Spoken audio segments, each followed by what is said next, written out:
आपका किया गया भजन, आपका किया गया मंत्र जाप, जब आप करने के लिए बैठें, उपास करें, मंत्र जाप करें, कीर्तन करें, तो आप जब जप करने या कीर्तन करने या मंत्र जाप करने या उपास करने के लिए जब तैयार हों और आगे बढ़ें, उपवास करते समय, तप साधना करते समय कोई परिवार का व्यक्ति आकर यदि आपका हाथ पकड़कर उठा दे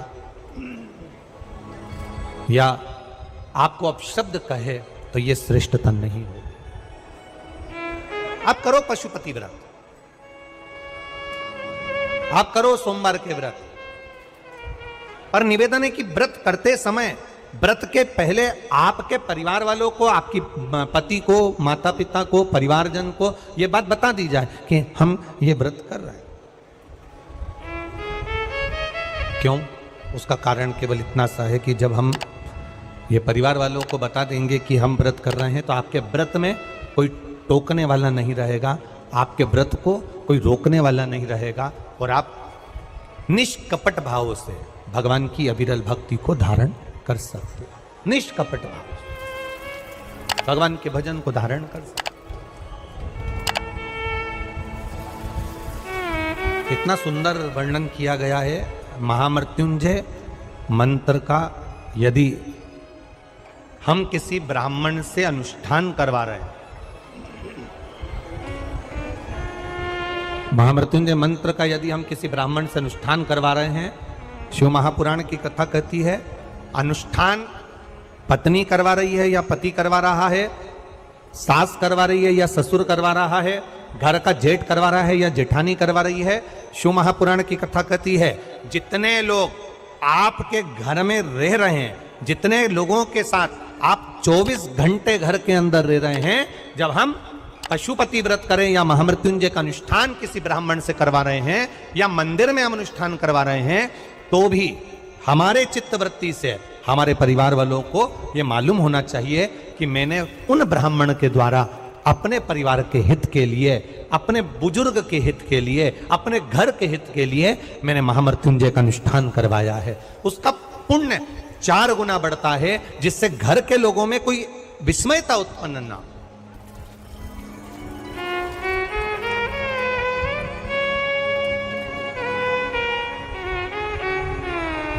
हमारे भीतर कोई विस्मयता उत्पन्न ना हो, हमारे मन के भीतर कोई भेदभाव उत्पन्न ना हो। और हम तो यहां तक कहेंगे, आप अगर शंकर जी के मंदिर में जा रहे हो, 1 लोटा जल चढ़ा रहे हो, शंकर जी के मंदिर में पहुंचकर 1 लोटा जल समर्पित कर रहे हो, तो भी आपके घर के लोगों को मालूम होना चाहिए कि ये पास वाले शिव मंदिर में गई है, मेरे पास के मंदिर में मेरा घर का बच्चा शंकर जी को जल चढ़ाने गया है, मेरा पति पास के मंदिर में शंकर भगवान को जल समर्पित करने के लिए गया है। ये घर के लोगों को ज्ञात होना चाहिए।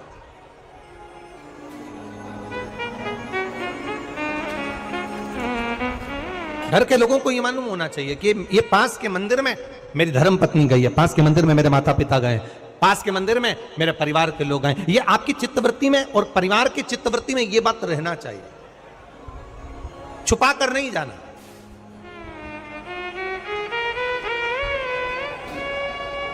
छुपा कर भगवान के मंदिर में नहीं जाना, छुपा कर पशुपति व्रत नहीं करना। महाराज, शिव महापुराण की कथा वर्णन करती है कि आप भगवान का अगर कोई व्रत, कोई साधना, कोई नियम ले रहे हो, माना आपने कोई व्रत करा, कोई करी, पर घर के लोगों को वो ज्ञात होना चाहिए कि ये मंदिर तक जा रही है, ये पशुपति व्रत कर रही है, आराधना कर रही है। आज माता पार्वती जी ने शिव जी के सम्मुख में ये बात कह दी कि मैं एकांत में जाकर भगवान का तप करना चाहती हूं और एकांत में बैठकर तप करना चाहती हूं, और उस तप का जो पुण्य है वो आपको देना चाहती हूं। शंकर भगवान ने तुरंत माता पार्वती जी से कहा, सुनो जगत जननी, सुनो जगदम्बा, सुनो पार्वती, आप तप करो, मना नहीं है, आप साधना करो, मना नहीं है, आप आराधना करो, मना नहीं है, और आप सोचो कि आपकी करी गई तप साधना का पुण्य आप मुझे दे दो, तो भगवान तुरंत कहते हैं, पार्वती जी मुझे आपके तप साधना का पुण्य नहीं चाहिए, आप अपना पुण्य अपने पास में रखो, हमें आपका पुण्य नहीं चाहिए। अभी तक जितनी शिव महापुराण की कथा हुई उस कथा में आज तक ये बात नहीं निकली जो आज आप लोगों के बीच में इस भोपाल नरेला विधानसभा में जो कथा चल रही है इसमें ये कहना चाह रहे हैं। बड़ा ध्यान लगाकर सुनना। आप अगर 5 महीने तक, 6 महीने तक, 3 महीने तक, 2 महीने तक, 15 दिन, 20 दिन, 1 महीना, 1 साल, 2 साल, 8 साल, 4 साल अगर आपने शंकर भगवान को जल चढ़ाया है तो शिव महापुराण की कथा यहाँ तक कहती है कि आपके घर में अगर कोई व्यक्ति बहुत दयनीय स्थिति में पड़ा हुआ है, हॉस्पिटल में पड़ा हुआ है, कोई तकलीफ में पड़ा हुआ है, कोई कष्ट में पड़ा हुआ है, तो आप जब भगवान शिव को जल समर्पित करो तो बाबा से ये विनती कर कर भी जल समर्पित कर सकते हो कि मेरे परिवार का एक व्यक्ति, उसका ये साथ में ये हो गया और वो हॉस्पिटल में पड़ा, उसका नाम ये है, गोत्र ये है। बाबा हमने जो तप साधना करी है, हमने जो इतने महीने तक आपको जल समर्पित करा है, हमने जो बेलपत्र समर्पित करी है, मेरे बाबा आज स्वीकार करना। और जो हॉस्पिटल में पड़ा है, जो कर्जे में लदालूम पड़ा है, जो तकलीफ भोग रहा है, ऐसी कृपा करना बाबा कि मेरे 2 महीने जो मैंने जल चढ़ाया है उस चढ़ाए गए जल का पुण्य मैं उसके खाते में देती हूं और उसको ठीक कर देना। यह पुण्य का भाग है।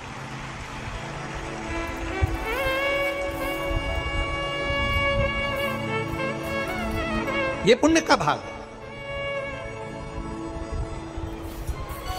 आप अपना पुण्य भी किसी जीव के कल्याण हेतु दे सकते हैं।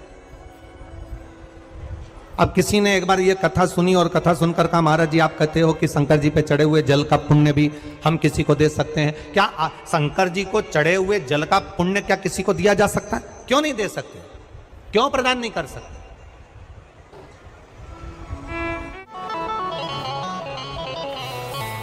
एक पुण्य था अपने भीतर एक विचार फिर करिएगा। बड़े बड़े सावधानी की कथा है। आप लोग सोचो कि यह कथा यहां से सुनी, यहां से निकाल दी, बच्ची कुची थी कपड़े में झटकार दी। यहाँ कथा अगर सुनने के लिए आए हो तो थोड़ा दिल लगाकर सुनना, मन लगाकर सुनना।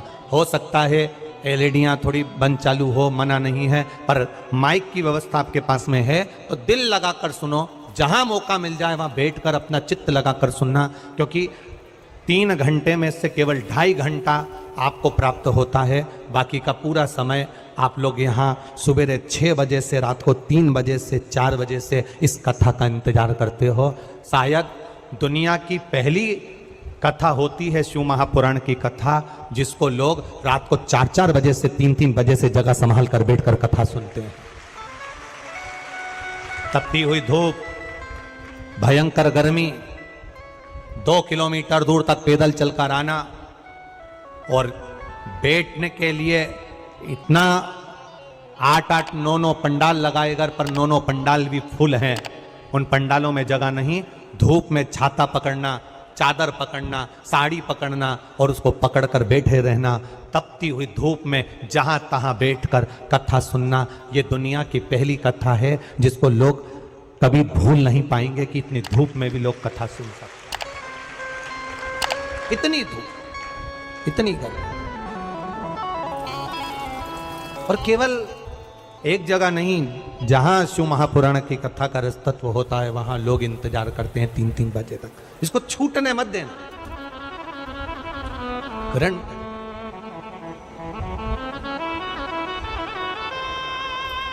शादी में गए हो, 500 का लिफाफा दिया है तो भोजन कर कर जरूर जाना।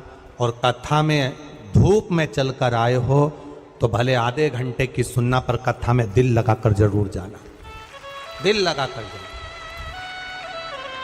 चित्त लगाकर। आप अगर 1 लोटा जल भगवान शिव को समर्पित कर रहे हो, आप एक बेलपत्र भगवान शंकर को समर्पित कर रहे हो, आप एक शमी का पत्ता भी भगवान शंकर को समर्पित कर रहे हो, आप भगवान शंकर का पंचानंद स्नान करा रहे हो, आप भगवान शंकर के मंदिर का शिखर दर्शन कर रहे हो, आप भगवान शंकर के मंदिर में जाकर झाड़ू लगा रहे हो, पोछा लगा रहे हो, सफाई कर रहे हो, तो भी तुम्हारी चित्तवृत्ति में रहना चाहिए कि जब किसी पर दुख की घड़ी आए, किसी पर तकलीफ आए, किसी पर कष्ट आए, हमारा करा गया पुण्य हम उसके खाते में दे सकते हैं। हम अपने पुण्य को दूसरे के खाते में प्रदान कर सकते हैं।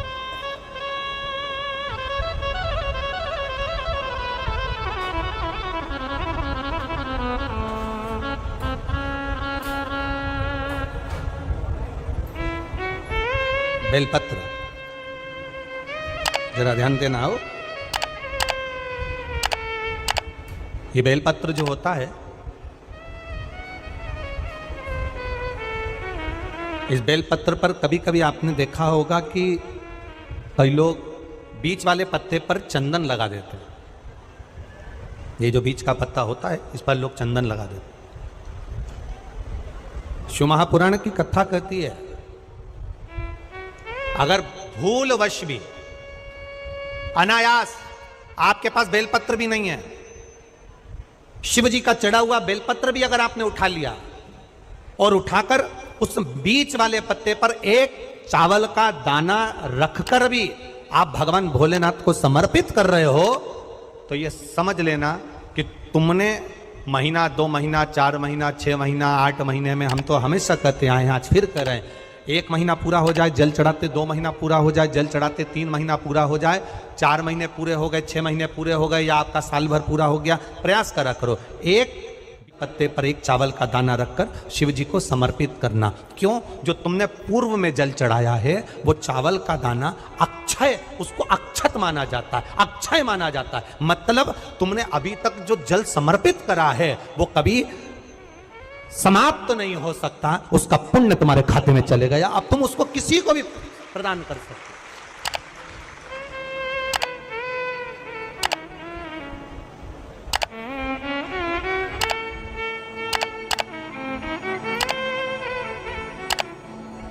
बहन भाई को तिलक करती है रक्षाबंधन पर, माथे पर तिलक लगाने के बाद में चावल लगाती कि नहीं लगाती? बोलो, जम के बोलो जरा। लगाती है? बोलते जाओ जरा। लगाती है, ठीक है। मंदिर में आप पूजन कर रहे हो, घर में कोई अनुष्ठान कर रहे हो, पंडित जी तुम्हारे मस्तक पर तिलक करते हैं तो चावल लगाते कि नहीं लगाते? बोलो बोलो, जम के बोलो। लगाते हैं। तुम्हारे घर में शादी ब्याह होता है तो तिलक करा जाता है तो चावल लगाया जाता कि नहीं लगाया जाता? लगाया जाता। सब समय पर चावल, मस्तक पर कंकु का तिलक, चंदन का तिलक, जो भी तिलक तुम्हारे मस्तक पर लगा है, कोई अगर